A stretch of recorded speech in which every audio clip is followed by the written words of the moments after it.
नमस्कार, public news time channel Shimla में आपका स्वागत है।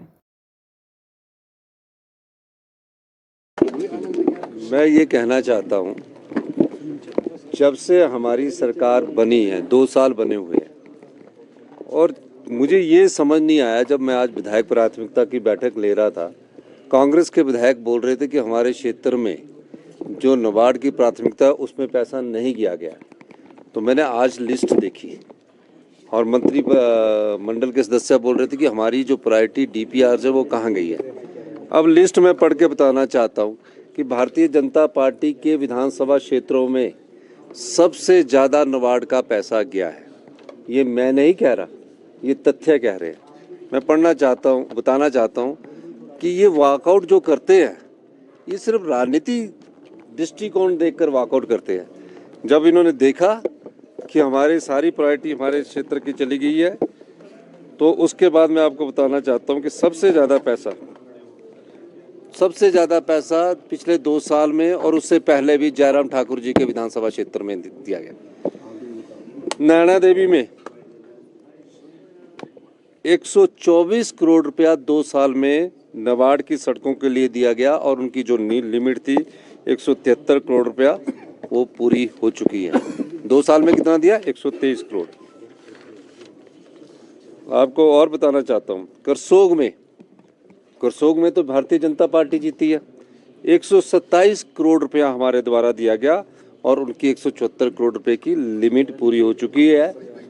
2 साल में दिया गया पैसा है ये। 2 साल में सुंदरनगर में 82 करोड़ रुपया दिया गया, नाचन में 45 करोड़ रुपया दिया गया, हमारा द्रंग में 50 करोड़ रुपया दिया गया, जोगिंदरनगर में 50 करोड़ रुपया दिया गया और इनको 50 देने के बाद इनकी 172 करोड़ की लिमिट पूरी हो चुकी है।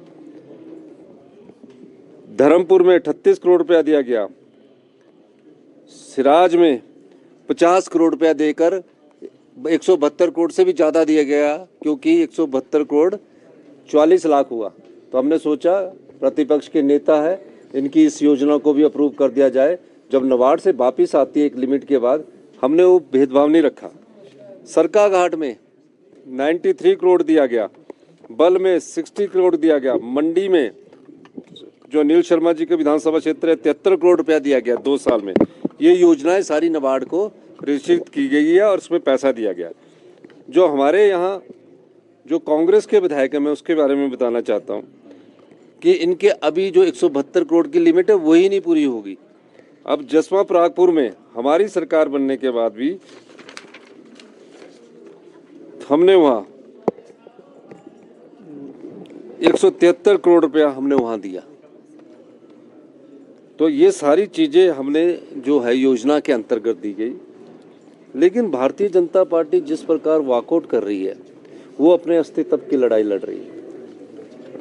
वो राज्यसभा चुनाव सीट जीतने के बाद से थोड़े से असहज हो चुके हैं।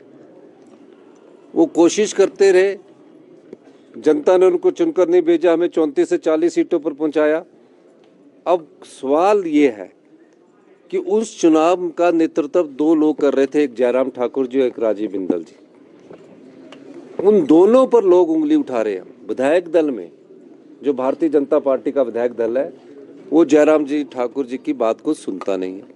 राजीव बिंदल जी को उनके जो सहपाठी है, जो उनके सहयोगी है, वो पूरी जोर शोर से उनको हटाने की कोशिश कर रहे हैं। अब आने वाले समय में कौन इनका राष्ट्रीय अध्यक्ष जी प्रदेश के भारतीय जनता पार्टी के अध्यक्ष को बनाते हैं, उस बारे में तो मैं कोई टिप्पणी नहीं करना चाहता। लेकिन 5 गुटों में भारतीय जनता पार्टी आने वाले समय में अपने अस्तित्व की लड़ाई लड़ रही है। और मैं आपको बताना चाहता हूं कि इनका दृष्टिकोण हमेशा से हिमाचल के हितों के साथ नहीं रहा है। उनका फोन आया है कि वो भी परेशान है, विपक्ष की तो परेशानी है पर कांग्रेस की भी परेशानी है, वो बता रहे हैं जयराम ठाकुर। नहीं, इस स्टैंडिंग बात का जवाब नहीं देता। अगर वो नाम लेते ना तो तुम्हें बताता। वो तो काल्पनिक बातें करने लग पड़े हैं, तो इन बातों को मैं जवाब नहीं देता। अगर वो नाम लेते कि कौन सा जी। हाँ जी, सर नेता प्रतिपक्ष ने एक और बात की कि जो डीपीआर वो देते हैं उसको सरकार ये बता ही रहा हूँ भैया, आपके सामने पड़े हैं, अभी तो बताया कितना सैंक्शन है। Thank you. धन्यवाद। वीडियो अच्छा लगा हो तो public news times channel Shimla को सभी मीडिया प्लेटफॉर्म्स पर लाइक, शेयर और सब्सक्राइब करें।